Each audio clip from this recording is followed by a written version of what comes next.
Have you ever felt completely drained just from trying to control everything in your life? We plan everything down to the smallest detail, worry about every step, try to manage how others feel, and stress out whenever life doesn't go as expected. But the tighter we grip, the more anxious we feel like trying to hold on to running water. The harder we grasp, the faster it slips through our fingers. Maybe peace doesn't come from control, but from the courage to let go at the right time. And have you ever felt weighed down by the past memories, regrets, pain you haven't forgiven? Some days, we find ourselves living in the past more than the present, thinking about someone who left, something that should have gone differently, or an opportunity that slipped away. Those thoughts replay in our minds like an old film, clouding the present moment. We know the past can't be changed, but still, we cling to it like it's part of who we are. Maybe it's not the memories that exhaust us, but our attachment to them. And then there's that someday we keep waiting for to finally be happy. When I succeed, when they change, when things settle down. We tell ourselves that. But that someday keeps moving further away like the horizon that never arrives. We walk through precious days, but we don't fully live any of them. Maybe peace doesn't live in the future. Maybe it was always here. In this very moment, we just haven't paused long enough to notice. In the rush of modern life full of busyness, worry, and stress, Buddhism quietly reminds us of something simple yet profound. Letting go is the first step back to true inner peace. So today, we'll revisit the Buddha's wisdom on 8 things to let go of. Not to give up on life, but to live it more deeply, mindfully, and lightly. Take a seat, take a deep breath, and let's begin the journey back to yourself. 1. Letting go of expectations. There's a silent kind of pain not many talk about. It's the disappointment when life doesn't go the way we hoped. When someone we care about doesn't respond the way we wanted. When a heartfelt wish goes unnoticed. When our carefully built plans just fall apart. And so, we feel hurt. But that hurt doesn't always come from others. It often comes from the expectations we silently place, those unspoken contracts we sign with life, without anyone else knowing. We enter a friendship thinking, they'll always be there. We do something kind and think, surely it'll come back to me. We work so hard and believe, this must lead to success. All these are beautiful hopes. But here's the thing, life never signed that contract. So when reality doesn't follow the script in our heads, we feel let down. Not because the world is cruel, but because we clung too tightly to what hadn't even happened. In Buddhism, this is called attachment to outkomisa, subtle form of craving. It's not loud or greedy, it's the quiet desire for things to turn out exactly as we imagined. And that's what shakes the heart. Because life doesn't follow our personal timeline. I remember something an old Zen master once said during a small talk in Santa Barbara. If you expect the sun to rise only when you're ready, you'll always be disappointed. But if you sit still and look up, the sun still rises without your control. So simple, yet so profound. Many in the audience cried that day not out of weakness, but because they realized they'd spent much of their lives waiting on things beyond their reach. And expectations don't just apply to others. Sometimes the heaviest expectations are the ones we put on ourselves. Be successful before 40.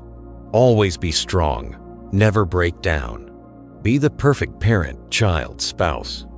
These "I must" statements slowly squeeze the life out of our present. They make us live like we're racing when we should be savoring. But then comes the big question. If I let go of expectations, Will I become careless? The Buddha taught, number, letting go of expectations is not giving up. It means you still give your best, still love deeply, still try. But your happiness is no longer chained to a specific result. You care for someone because they must love you back, but because love is your natural state. You work hard not for applause, but because kindness is part of mindful action. You pray not to force life to go your way, but to steady your heart through the unknown. There was once a woman who came to our meditation center in California. She had done everything to save her marriage's loved. She forgave, she waited. But her husband still left. Through tears, she said, "I don't understand. I gave everything. Why wasn't it enough?" After some time in practice, she began to see it wasn't that goodness is useless. It's that goodness doesn't guarantee life will unfold the way we want. She didn't let go of her husband, she let go of the image of happiness she had clung to so tightly. And strangely, once she released that expectation, she began to smile again. Not because things went right, but because she felt free inside. True happiness is not a result. It's how fully we show up in the present breathing, living, loving without being trapped by shoulds and musts. And when we stop expecting life to obey our script, we begin to discover unexpected beauty. Just try it one secondly. Let go of one thing you've been clinging to. You don't need to erase your desires. Just stop demanding that life move in a straight line you've drawn. And who knows? In the space where you stop trying to control, you might see something real, something sacred, unfold on its own. 2. Letting go of the past, because it's not here anymore. There are things that simply don't exist in the present moment anymore. And yet, we carry them with us like if we let go, we'd somehow lose part of who we are.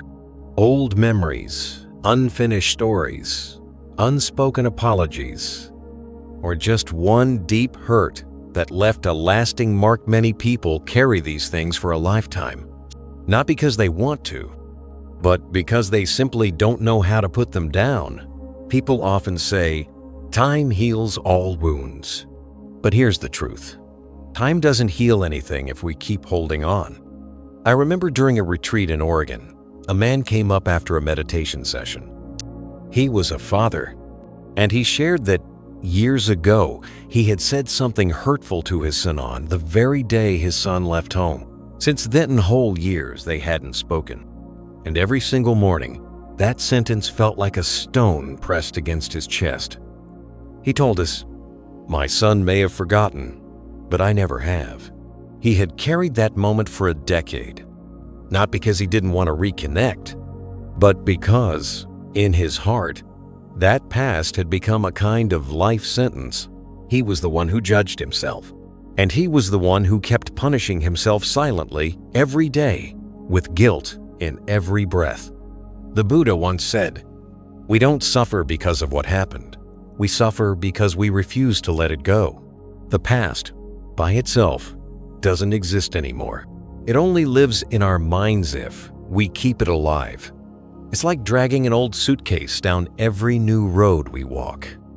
And inside that suitcase, sad memories, unspoken words, regrets, anger, shame.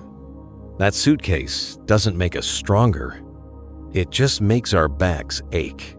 It slows us down. It makes life feel heavier than it already is.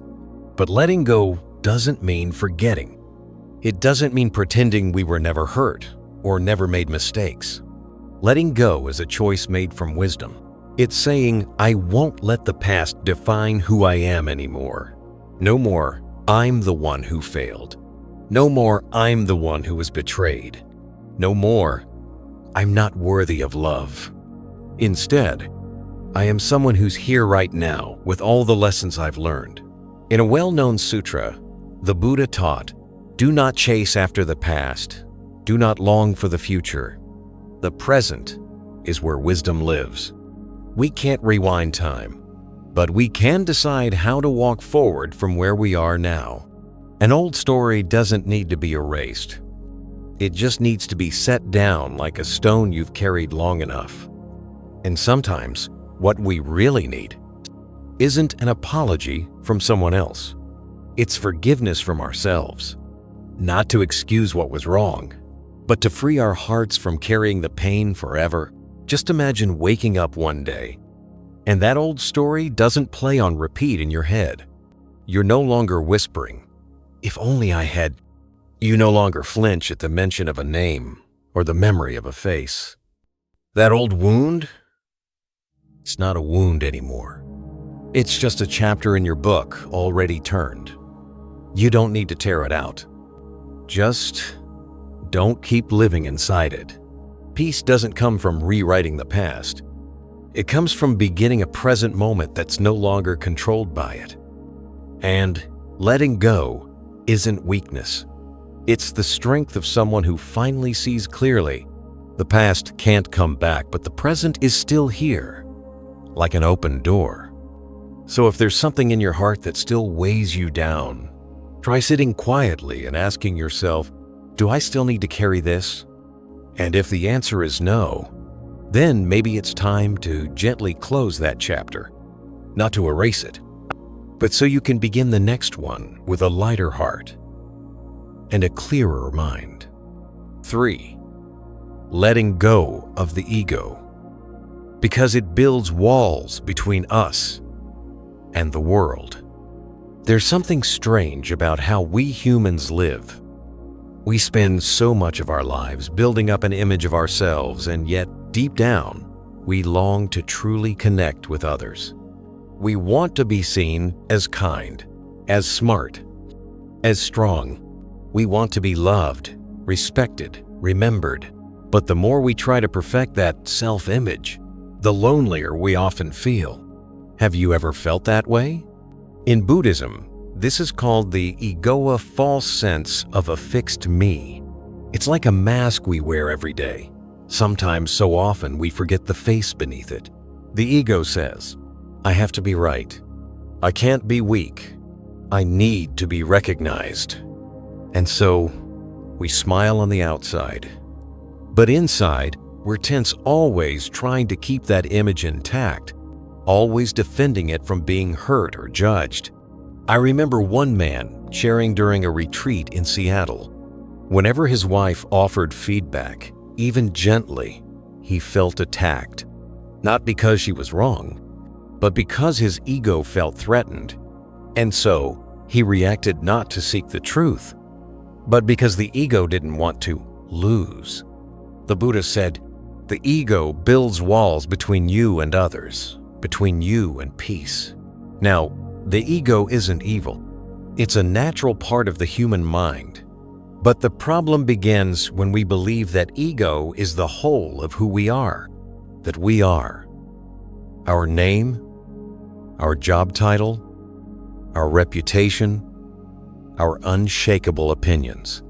But through the lens of an Atman self, the Buddha gently points out, we're none of those things. We are not our status, not our past, not someone's praise or blame. We're simply a flowing stream of body, mind, karma, and causes, constantly moving, like clouds drifting across the sky, or waves gliding across the sea. And when we truly see this, the heart becomes lighter.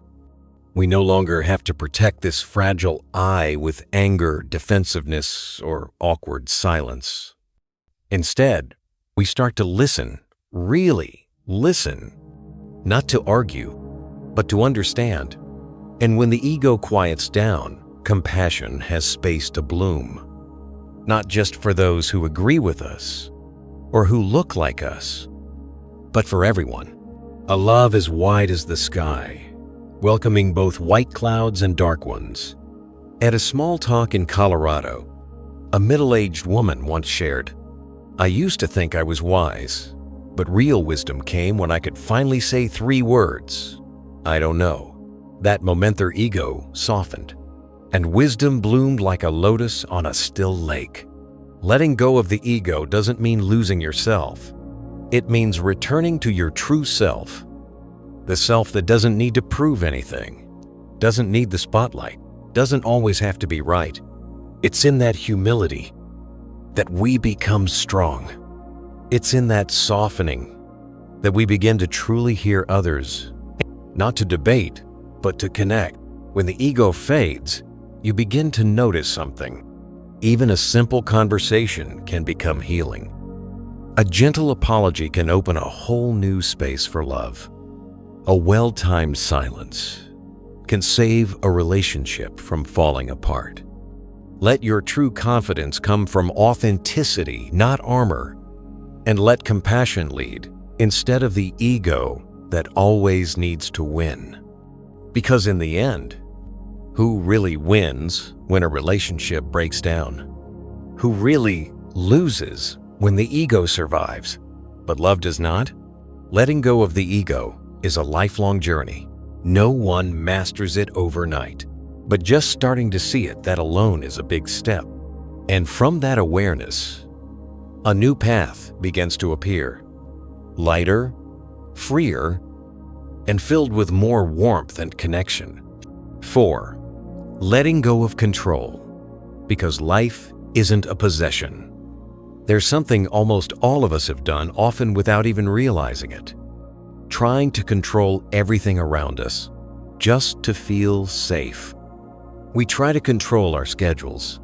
We control our words, afraid of being misunderstood. We try to predict how others might act, hoping to avoid pain. We plan everything down to the last detail, and when life goes according to plan, we exhale in relief. But when something shifts just a little, we feel anxious, worried, sometimes even angry. Because deep down we believe, if I can just control things well enough, I'll be safe from pain. But life has a way of gently reminding us otherwise, and sometimes not so gently. A sudden illness, a loved one changes unexpectedly. A dream falls apart after years of effort. And then it hits us. Life isn't something we own. You can't hold on to flowing water. The Buddha said, all conditioned things are impermanent, which means everything that has form, that depends on causes, is bound to change. People change. Love changes. Even our bodies, moment by moment, cell by cell, are changing. When we don't fully take this truth in, we fall into a quiet illusion. The belief that if we're smart enough, careful enough, prepared enough, we'll keep life under control. But life doesn't follow personal blueprints. A Buddhist friend once told me this after a Dharma talk in San Diego. I did everything right, took care of my health, saved money, invested wisely. And then one fall took away my ability to walk. I felt angry at myself, at life, at everything I believed in. I didn't give advice. I just asked softly, are you really angry or just hurting because you can't control it anymore? And he cried, not because he lost control, but because it was the first time he admitted it. Letting go of control isn't weakness. It's actually one of the bravest things we can do, because it means facing a hard truth. We can't keep everything in our grasp. And instead of tensing up when life changes, we learn to soften like a river. A river doesn't fight the bend. It doesn't reject the rocks. It flows around them without losing its nature to flow. In Buddhism, this attitude is called tui duyen, flowing with conditions, without forcing, but also without giving up. A heart that flows with life isn't careless. It still lives with purpose, love, and responsibility. But it doesn't tie its happiness to things always going its way. You care for your health not out of fear, but because you value this body. And when illness comes, you don't panic because you understand this body is always changing. You love someone with all your heart, but you don't trap them inside the version of them you created in your head, because you understand everyone is changing, following their own karma. And then something beautiful happens. When we stop trying to control, we finally start living real without defense, loving fully without conditions, accepting honestly not as surrender, but as understanding. Peace doesn't come from holding tight. It comes from seeing clearly that there's nothing we need to hold forever. A father once shared that he spent years trying to control every step his son took. What school to attend, who to befriend, even what career to pursue. Until one day, his son left home, not because he hated his dad, but because he no longer felt like himself. It wasn't until that father sat quietly in meditation at a retreat that he finally understood. I didn't lose my son because I didn't love him. I lost him because I loved him my way, not in a way that allowed him to be himself. That was the day he started to let go.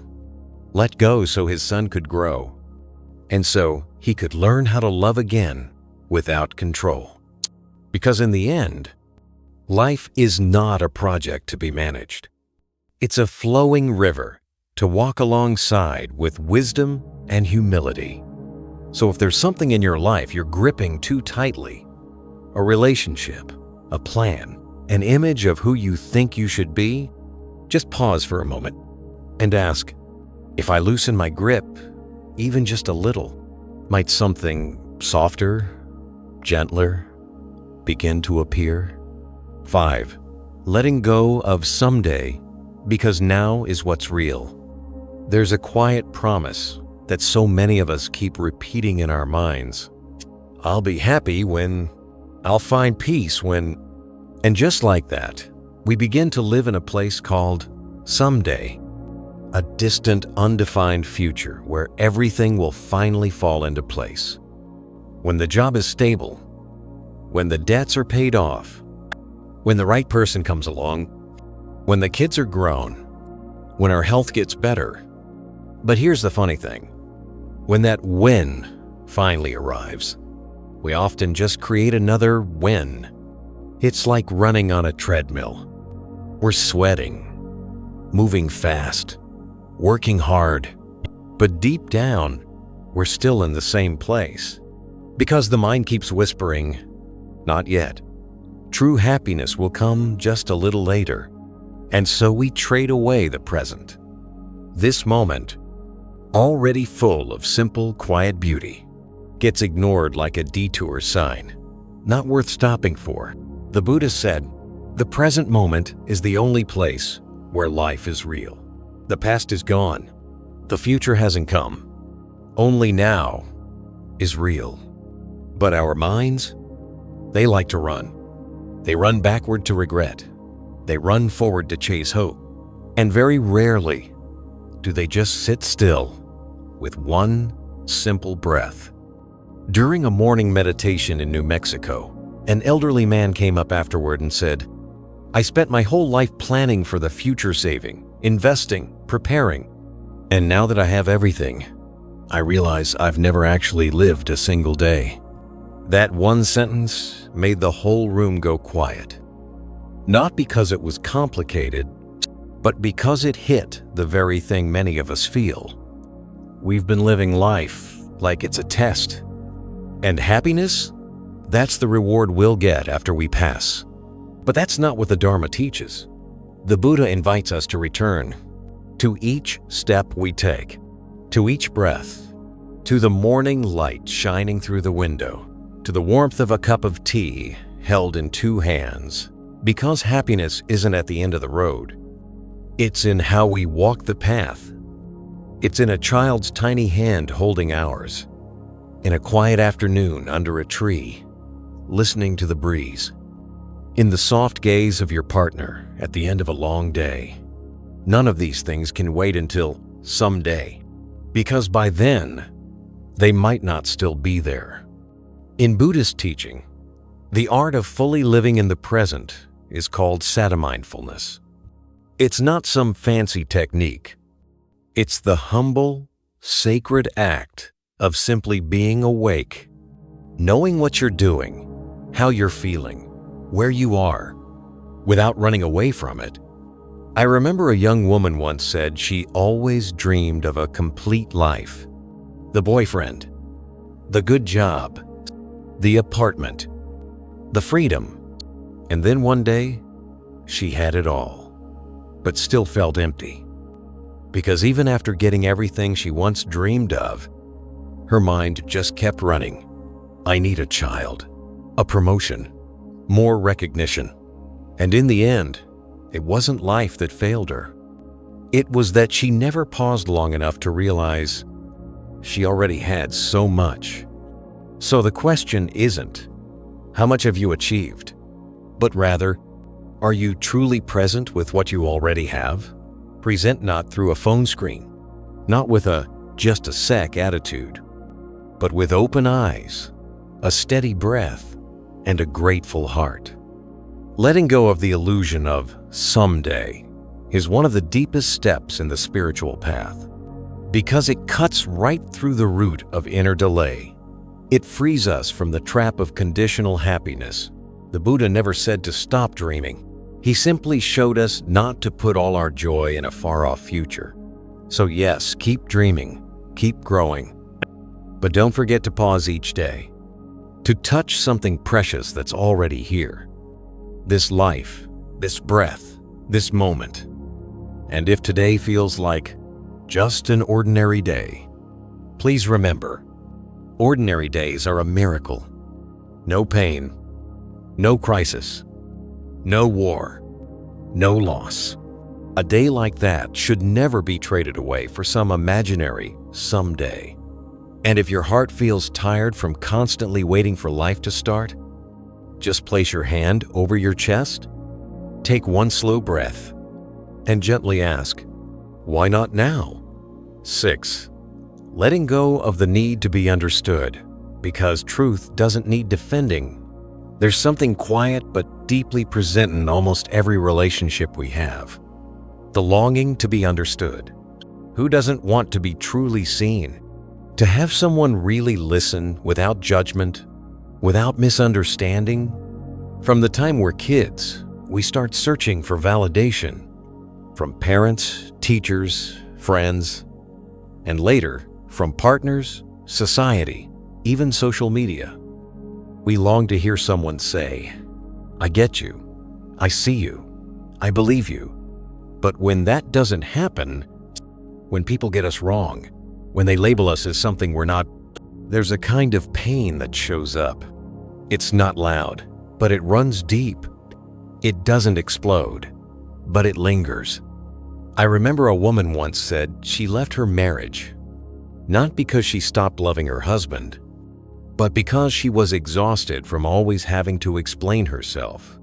I didn't need to win every argument, she said. I just wanted to be heard, but every time I spoke from the heart, he saw me as selfish. So she stopped speaking, not out of submission, but from sheer emotional fatigue, from constantly trying to prove she wasn't wrong. The Buddha taught, silence at the right moment is wisdom. Because truth doesn't need to shout to be real. A clear heart doesn't need to chase after validation. Some people may never truly understand you, not because they're cruel, but because they're listening to you through their own filters, their fears, their biases, their expectations. Some will mistake kindness for weakness, withdrawal for coldness, boundaries for selfishness, patience for passivity. And if you spend your life trying to fix how others see you, you might lose yourself without even knowing it. During a retreat in Texas, a middle-aged practitioner shared something that left the whole room silent. I don't know what's more exhausting, being misunderstood, or pretending to be someone I'm not just to avoid being misunderstood. That sentence struck a deep chord, because so many of us are caught in the same tension. We say we want peace, but tie that peace to whether or not people get us. Letting go of the need to be understood doesn't mean giving up on communication. It simply means your worth isn't determined by how others see you. You don't always need to explain your silence. You don't always have to prove you meant well. Not everyone deserves access to the deepest parts of your heart. True understanding, if it arrives through empathy, not argument. A longtime practitioner once told me that being misunderstood had been one of his greatest teachers. He said, "In those moments when no one understood me, I began to understand myself more. I stopped needing agreement. And from that space, I started living more honestly, not performing, not pretending. That's not loneliness. That's growth." In one sutra, the Buddha remained silent in the face of criticism, and also stayed silent when people praised him. Not because he had nothing to say, but because he didn't need anyone's approval to know his own truth. His mind was like an old tree, still and grounded in the winds of praise or blame, still offering shade, still rooted, still unmoved. So, if you ever find yourself misunderstood, mislabeled, or abandoned, remember, you don't need to explain yourself every time. Just ask, is this really a moment to speak or a moment to stay still? Silence is not weakness. Sometimes it's the quiet power of someone who knows, my heart doesn't need to defend itself. Because truth, when ripe, carries its own fragrance. It doesn't need signs or slogans. It simply is. And when you live true to yourself, even if just a few people truly understand you, that's enough. The rest, you understand you. And that self-understanding is a light no one can ever take away. 7. Letting go of attachment, because what you hold tightly often ends up holding you. There's a quiet paradox in life that most people don't even notice. The tighter you hold something, the harder it becomes to breathe. We often believe we're holding on to something, a person, a relationship, an identity, a possession, for safety, for happiness. But sometimes, the very thing we think we're holding is actually the thing holding us, tightening, draining, making our hearts feel less free. A father once shared with me that he always carried his late dad's antique watch. It didn't work anymore. The glass was cracked, but he couldn't leave it behind, not even on trips. Not because it was valuable, but because to him, it was a part of memory. A private kind of attachment that quietly kept him living in the past, as if losing that watch meant losing his father all over again. The Buddha taught, it is attachment that gives birth to suffering, not love, not appreciation, not memories, but the clinging to things that are always changing. Attachment is not the same as love. Love opens.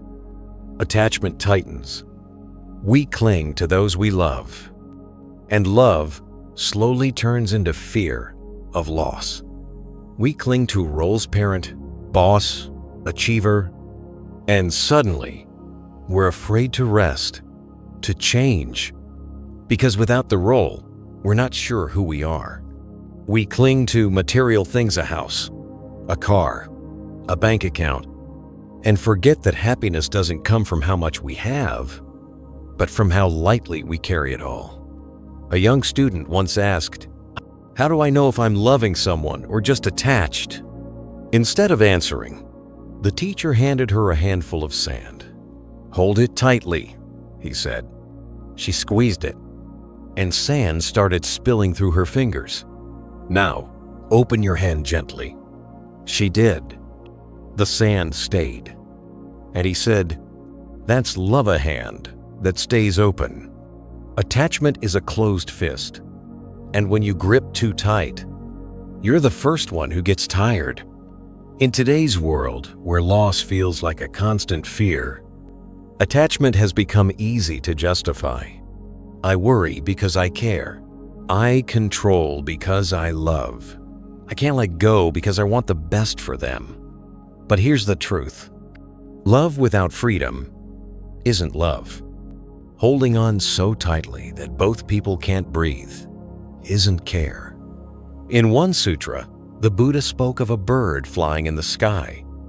It can glide. It can turn. It can rest its wings because no one has tied it down. But our minds? Sometimes they're like birds tied to a wooden log. At first, we think it's shelter. Later, we realize it's a shackle. Attachment is rooted in fear. Fear of being alone. Fear of losing value. Fear of being left behind. And the more afraid we are, the tighter we hold. But the tighter we hold, the more restless we become. And that restlessness, it often makes us lose the very things we want to protect. Trust, love, freedom within the relationship. Letting go of attachment doesn't mean cutting off. It doesn't mean you stop caring. And it definitely doesn't mean being cold. In fact, it's one of the most compassionate things you can do. Because only when we stop owning each other can we truly see each other. An elderly couple once shared that they nearly broke their marriage. Not because they didn't love each other, but because both of them wanted the other to become a version that fit their personal ideal.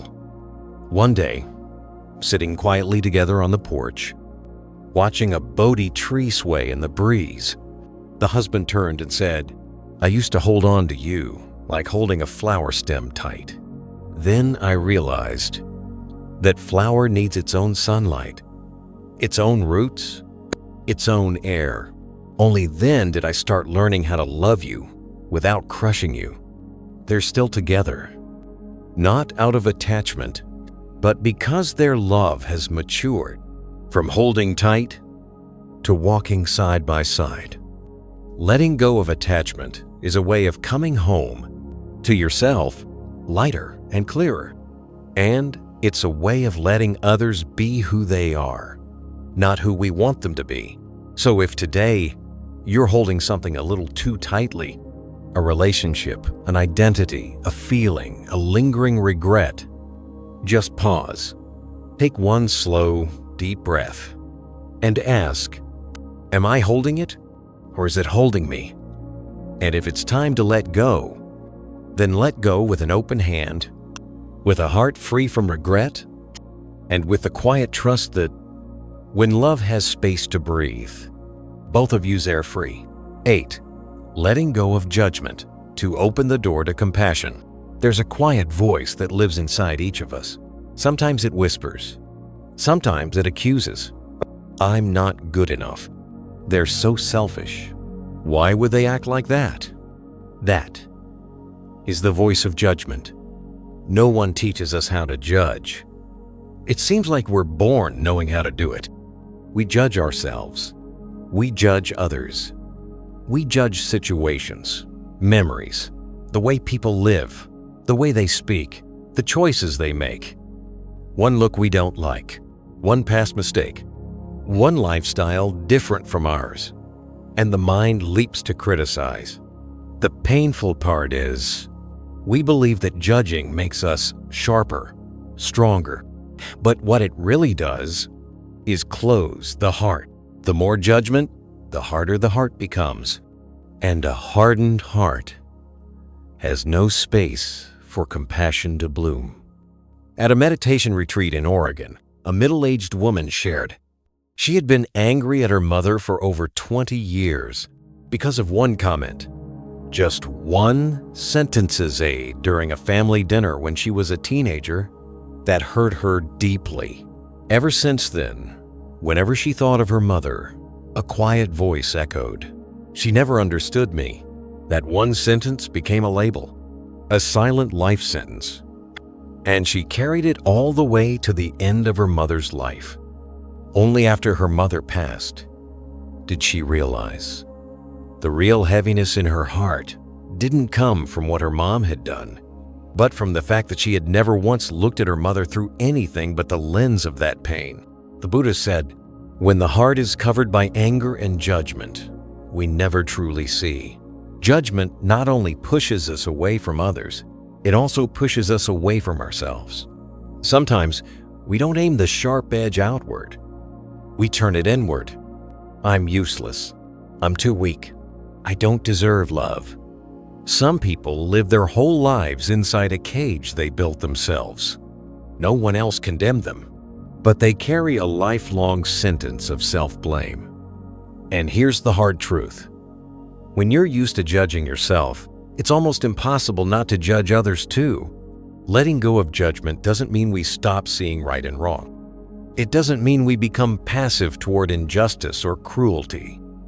It means we pause long enough to ask, what pain might be hiding behind this behavior? Instead of asking, what's wrong with them? Ask, how long have they been hurting?